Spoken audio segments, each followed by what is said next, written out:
Kwa majina naitwa John Care, ni financial accountant wa LRA Construction Company, kampuni inayojihusisha na ujenzi.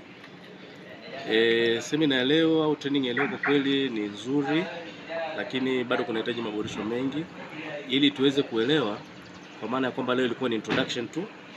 Kwa hiyo tulikuwa tunahitaji pia kupata yule tunaita capacity building ili watu waweze kujua jinsi ya kutumia mfumo.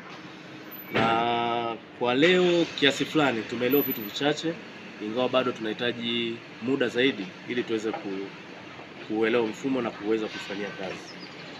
Mapendekezo yetu ni kwamba TRA iweze kujipanga na kuweza kusaidia katika kutoa training mbalimbali kupitia kwenye maofisi. Wajaribu kutengeneza timu ambayo itasaidia kuweza kufanya kwamba huu mfumo watu waweze kuuzoea. Kwa jinsi nilivyoona, hata watu wengi walikuwa kwamba hata concentration ilikuwa kubwa sana kwa sababu ya jinsi presentation ilivyokuwa inafanyika. Kwa hiyo waweze niseme kwamba watafute namna ambayo wataweza kumfikia mteja na kuweza kukamilisha zoezi ile ambalo wamelianza sasa hivi.